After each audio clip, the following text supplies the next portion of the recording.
নমস্কার, আমি সুভদ্র। অনেকদিন পরে আবার একটা ভিডিও করতে এলাম। যদিও নির্বাচন শুরু একদম দোরগোড়ায়, 24 ঘন্টা বাকি নেই। সময়ের অভাব, একটু ফিল্ডে ছিলাম নানান কাজে, দলের কাজেই। যাই হোক, আগামী কাল গোটা ভারতবর্ষের যে মহারণ নির্বাচনী যুদ্ধ, সেই নির্বাচনী যুদ্ধ আগামীকাল শুরু হচ্ছে। তার মধ্যে আমাদের পশ্চিমবঙ্গের 3টে আসন রয়েছে। তা যে নির্বাচন আমরা হচ্ছে, সেই নির্বাচন নিয়ে একটা সমীক্ষা গোটা দেশ জুড়ে বিভিন্ন প্রথম সারির যে সমস্ত মিডিয়া, প্রিন্ট মিডিয়া বা ইলেকট্রনিক্স মিডিয়া রয়েছে বা আরও অন্যান্য সংস্থা যারা রয়েছে, প্রত্যেকের যে সমীক্ষা, প্রাক সমীক্ষা, সে প্রাক সমীক্ষার কিন্তু একটা খুব নজর কাড়া বিষয়। সেটা যে কোনো সমীক্ষাতেই এটা দেখতে পেলাম না যে বিজেপি আগামী দিনের জন্য আর ক্ষমতায় আসছেন না। পাশাপাশি ভারতীয় জনতা পার্টি তারা এবারে দুটো নতুন স্লোগান নিয়ে মাঠে এসেছেন, ময়দানে এসেছেন। যে একটা হচ্ছে আরও একবার বিজেপি সরকার, পাশাপাশি এবার 400 পার। তা যারা সমীক্ষা চালিয়েছেন তারা কেউ কিন্তু এমন কোনো সমীক্ষা তারা দেখাতে পারেননি যেটা থেকে মানুষের মনে এইটা ধারণা জন্মায় যে বিজেপি ক্ষমতায় আসছে না বা আসবার পথটা একটু কঠিন। যদিও তার চেষ্টা বা তার বিজ্ঞাপন কম চেষ্টা করা হয়নি, কেন সারা ভারতবর্ষ জুড়ে INDIA একটা জোট, ইন্ডি ফিন্ডি কী সমস্ত জোট তারা তৈরি করেছিলেন। সমস্ত রাজনৈতিক, অরাজনৈতিক, অরাজনৈতিক নয়, অবিজেপি সরকারদের নিয়ে এবং ধর্মনিরপেক্ষ, মানে কাঁঠালের আমসত্ত্ব আর কি, সেটা নিয়ে তারা তৈরি করতে চেষ্টা করেছিলেন। কিন্তু তারপরে কালক্রমে আমরা যেটা দেখলাম, কেউ সে জোট ছেড়ে বেরিয়ে গেলেন, কেউ কেউ বিভিন্ন জায়গায় সরে গেলেন, কেউ কেউ তাদের নিজস্ব ঐতিহ্য বজিয়ে রাখবার জন্যে সে জোট থেকে জোটে আছি কিন্তু মানে ধরি মাছ না ছুঁই পানি, মানে আছি নেই নেই আছি, এরকম একটা ভাব। ঠিক যেমন আমার পশ্চিমবঙ্গ, আমি পশ্চিমবঙ্গবাসী, পশ্চিমবঙ্গ নিয়ে বেশি কথা বলবো। যেমন আমার পশ্চিমবঙ্গে দেখলাম রাহুল গান্ধী, মমতা ব্যানার্জি এবং সীতারাম ইয়েচুরিরা পাশাপাশি বসে মিটিং করলেন, আলোচনা করলেন। মোদী সরকারকে হটাতে হবে, দেশটাকে ভালো থাকছে না, দেশের মানুষকে ভালো রাখতে হবে, তাই এদেরকে হটাতে হবে, আমরা একজোট। কিন্তু সেই জোটটা কোথায়? জোটটা হচ্ছে পশ্চিমবঙ্গের বাইরে। পশ্চিমবঙ্গের বাইরে তৃণমূল কংগ্রেসের জোট হচ্ছে অন্যান্য শরিকদের সাথে। কোথায়? নেই, কোথাও নেই। পশ্চিমবঙ্গের বাইরে তাদের আসন দেওয়ার জায়গা নেই। বোধহয় সম্ভবত উত্তরপ্রদেশে মুলায়ম সিং যাদবের ছেলের সাথে একটা এগ্রিমেন্ট হয়েছিল যে ওখানে একটা আসন তারা ছেড়ে দেবে আর কি। তা আদৌ দিয়েছে কিনা সেটা জানা নেই, সেটা নিয়ে মাননীয়াও কিছু জানাননি। রিসেন্ট দেখলাম যে আসামে গেছেন, তারা আসামে 2টি আসনে লড়ছেন, সেখানে কিন্তু আবার কংগ্রেস লড়ছে কিনা জানি না। মানে জোট হয়েছে কিন্তু জোট নেই, এরকম একটা ব্যাপার। মানে আসো আমরা বন্ধু বন্ধু লড়াই করি, কিরম যেন একটা ঘোটালা ঘোটালা ব্যাপার। আর পশ্চিমবঙ্গের আর একটা দিকে রয়েছেন বাম এবং কংগ্রেস, তারাও জোট টোট তৈরি করেছেন।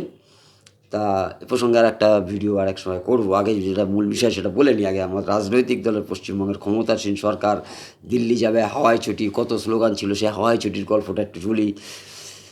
2014, 2009, 2009 আসি, 2009 প্রথম মোদী সরকার ক্ষমতায় আসে। কিন্তু সেই সময় পশ্চিমবঙ্গের সমস্ত রাজনৈতিক দলের বা সমস্ত মিডিয়া যে সমস্ত পেপারগুলো যদি কারোর কাছে থেকে থাকেন একটু লক্ষ্য করে দেখবেন, সে পেপারের হেডলাইন এমন পর্যন্ত হয়েছিল, সেখানে বিস্তারিত এমনভাবে লেখা হয়েছিল যে কেন্দ্রে বিজেপি তো দূরের কথা, এনডিএ জোটও ক্ষমতায় আসতে পারবে না, এবং যদি আসতে হয় এনডিএ জোটের শরিক হিসাবে মমতা ব্যানার্জির পায়ে ধরতে হবে। বাংলার মিডিয়া খাইয়েছিল বাংলার মানুষকে, মহান বানিয়েছিলেন। তখন সততার প্রতীক টতীক লেখা হতো বিভিন্ন জায়গায়, অনেক গল্প টল্প লেখা হতো, বাংলার মানুষ সেইভাবে দেখতো। কিন্তু তখন তো আমরা বাংলার মানুষ ভাবিনি যে সততা মানে চোর বা সততা মানে অন্য কিছু, এই মুখোশগুলো খুলে পড়েনি।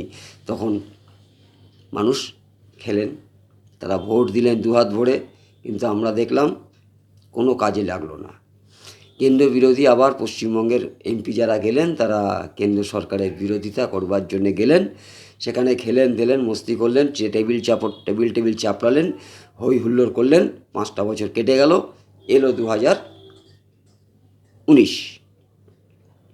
2019-এ জোট ফোট হলো, 19টা প্রধানমন্ত্রীর ব্রিগেডের সভা দেখলাম আমরা, সেখান থেকে স্লোগান হলো 2019 বিজেপি ফিনিশ, 2019 বিজেপি ফিনিশ। আমরা ফিনিশ করতে গিয়ে দেখলাম 2019-এ পশ্চিমবঙ্গের 18টা আসনে তৃণমূল ফিনিশ হয়ে গেল। হলো না, হলো না, কেন্দ্রীয় সরকার তৈরি হলো না, দিদির দিল্লির হাওয়ায় ছুটি যাওয়ার হলো না, যারা স্বপ্ন দেখে ডিজে বাজিয়ে লম্প ঝম্প করেছিলেন তাদের আর দিল্লি যাওয়া হলো না।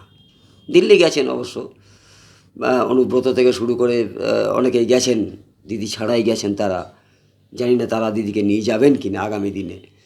যাই হোক, হলো না। এবার এলো আবার 2024, আবার সেই ইন্ডিজোট ফোট হলো, এখানে রাজনৈতিক সভা অনেক কিছু হচ্ছে, কিন্তু মূলত পশ্চিমবঙ্গ থেকে এখনও আমরা মিডিয়ায় দেখছি পশ্চিমবঙ্গে বিভিন্ন আসনে তৃণমূল কংগ্রেসরা জিতবেন। খুব আশ্চর্য লাগে, এত পরিস্থিতির পরে, পশ্চিমবঙ্গের এত কিছুর পরেও যারা ভাবেন যে তৃণমূল কংগ্রেসকে ভোট দেবো, তারা কি আদৌ জানেন লোকসভা ভোটটা কেন দেন?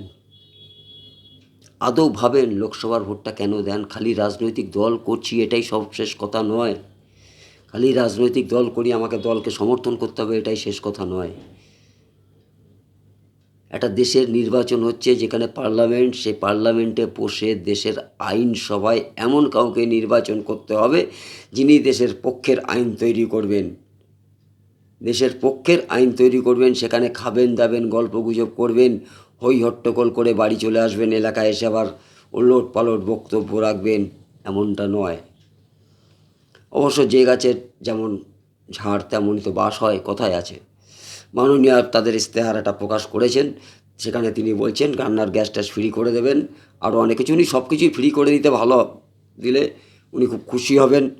আর আমরা যারা ফ্রিতে খাওয়া অভ্যাস, হারামে খাওয়া অভ্যাস যাকে বলবো, বাঙালি বিশেষত, কেন গোটা ভারতবর্ষের কেউ এই ভাতা টাতা এগুলো নিতে চান না। কেন দিদি অফার দিয়েছিলেন গোয়াতে যে 5,000 টাকা করে ভাতা হবে, তারা ছাড়ি লাথি মেরে দিয়েছেন, বলে আমাদের ভিক্ষা করবো কেন, আপনার দান নেব কেন, কাজের জায়গা দিন। আর বাংলার মানুষ আমরা বলছি কাজের জায়গার দরকার নেই, আমাকে মাস গেলে ভাতা দিন, ভাতা দিলেই আপনি সংসার চালাতে পারবেন। ভাতা ভিত্তি, ভাতা আমাদের ভবিষ্যৎ, ভাতা ধর্ম, ভাতা কর্ম, এই আছি আমরা। লোকসভা ভোট, আইনসভা জাহান্নামে যাক। রাজ্যের নির্বাচন তিনি বলছেন ফ্রিতে দেবো, সব কিছু ফ্রিতে। আসামে যে উনি গল্প দিয়েছেন আমাকে দিন, আমি এনআরসি তুলে দেবো, পারলে 370 ধারা তুলে দেবো, যত ধারাতে তুলে দেবো, অভিন্ন দেওয়ানি বিধি আইন চালু করতে দেবো না। কেন, কী উদ্দেশ্যে? এক দেশে দুটো আইন হয় নাকি?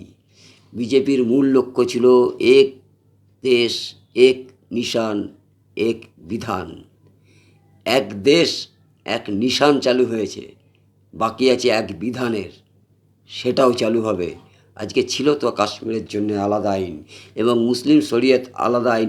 আরে যেখানে ধর্ম নিরপেক্ষ দেশ বলছেন, সেখানে দুটো আলাদা আলাদা ধর্মের ভিত্তিতে আলাদা আলাদা আইন থাকে কি করে? আপনি চাইছেনটা কি? জবাব দিন, মানুষের কাছে জবাব দিতে হবে তো।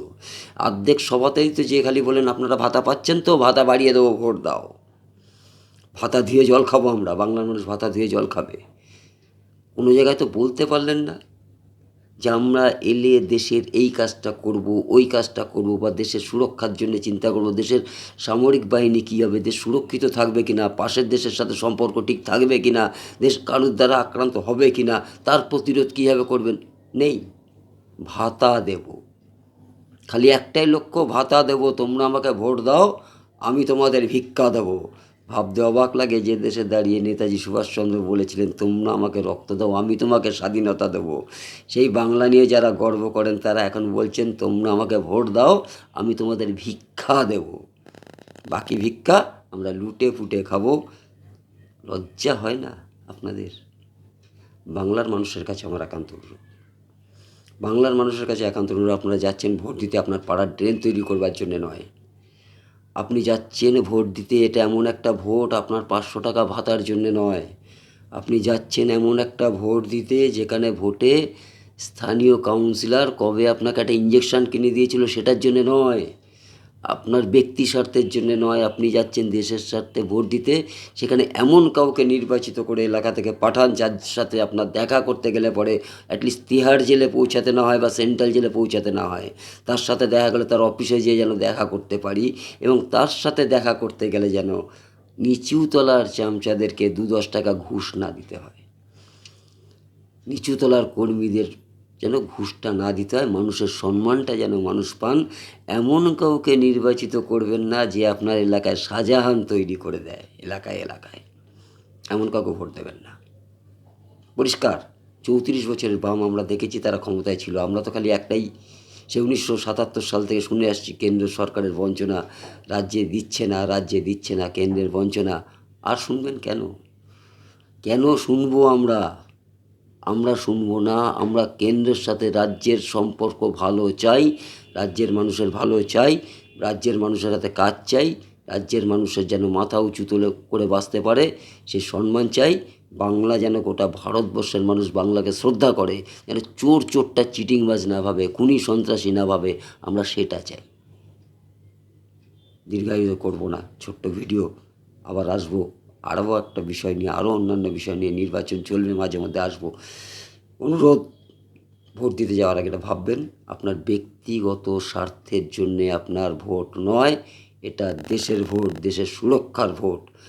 খালি একটুকু ভাবেন যে 400 পার, এটা হচ্ছে সমস্ত সমীক্ষা থেকে পরিষ্কার।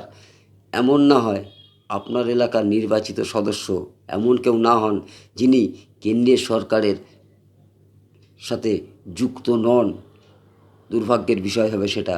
কেন্দ্রের সরকার চলছে, অথচ আমার এলাকায় কেন্দ্রের সরকারে আমার এলাকা থেকে নির্বাচিত প্রতিনিধি নেই। কেন্দ্রের সরকারের ওই পার্লামেন্ট হাউসে আমার এলাকা থেকে নির্বাচিত সদস্য তিনি যান না, তিনি গল্প করেন, তিনি আড্ডা মারেন, এলাকার কথা বলেন না। এমন কাউকে নির্বাচিত করবেন না। আশা করি বুঝতে পারছেন সকলে, পরিষ্কার কথা। অনেক দেখলাম, এখান থেকে বামেদের নির্বাচিত করে দেখলাম, এখান থেকে তৃণমূল কংগ্রেসের প্রার্থীদের নির্বাচিত করে দেখলাম। আগামী দিনে লাল, এই সবুজ তো অনেক হলো, চলুন এবার সবাই মিলে ফোটাই পদ্ম ফুলে ভোট দিন। ভালো থাকবেন, সুস্থ থাকবেন, নমস্কার।